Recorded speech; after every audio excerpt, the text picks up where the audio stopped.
অভ্যাস করব যেন মৃত্যুকালে আমার এই নামটাই স্মরণ থাকে। মানুষ যে অভ্যাস করে সেই অভ্যাসটা সে সহজে বলতে পারে না, এমনকি দেবতারা পর্যন্ত অভ্যাস পরিত্যাগ করতে পারে না।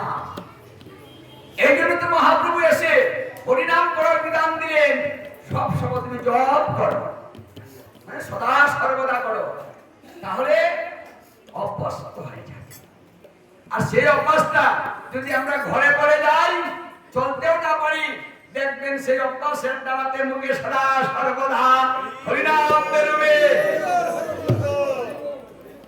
শুয়ে শুয়ে হরিনাম করে যদি অভ্যাস না করেন, ঘরে পড়ে যান, তখন এই মাইক জগতের চিন্তা ভিতরে এসে প্রবেশ করবে।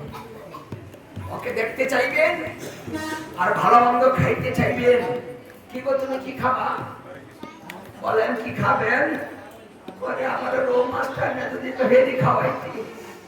হ্যাঁ, মানে ভগবানের চিন্তা যার নেই তার খাওয়ার চিন্তা থাকবে, মৃত্যুকালেও সে খেতে চায়।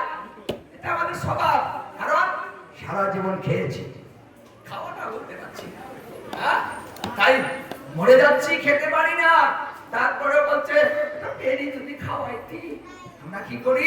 বাজার থেকে ভালো করে পেটি নিয়ে আসি, হ্যাঁ, খাওয়ানোর ব্যবস্থা করে দেই, সামনে দিলেন খায়। মন চাইছে কিন্তু খাইতে পারি না।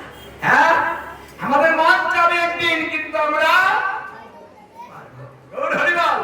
এমন দিন সবার হবে। তাই অভ্যাসটা শক্তি থাকিতে করুন। যৌবনে ভজে কৃষ্ণ পাইবার আসে, অর্ধেক বয়সে ভজে কৃষ্ণ আসে বা না আসে, শেষ বয়সে ভজে কৃষ্ণ মরণের ভয়ে। মরণের ভয়ে যদি কেউ গোবিন্দকে ডাকে, তাহলে আমার গোবিন্দ তার ডাক শুনে না। তাই ভালোবাসা যৌবনে করুন, সঠিক সময়, অসময়ে।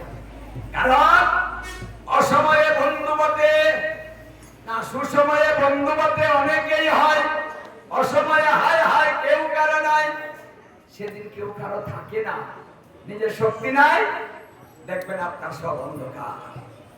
কেউ ভালোবাসবে না, কেউ দেখতে পারবে না, আপনি পূজা হয়ে যাবেন।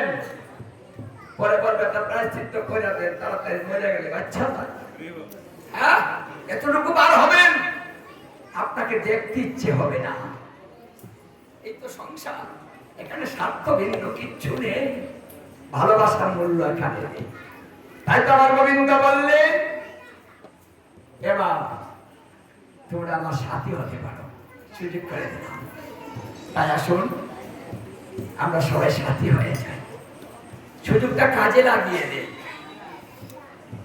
ভক্ত সঙ্গে কৃষ্ণ কথা শ্রবণ করলে, সেই কৃষ্ণ কথা থেকে একটা কথা কেউ যদি বাড়িতে নিয়ে যায়, তার জীবনে একটা কথা পালন করতে পারে।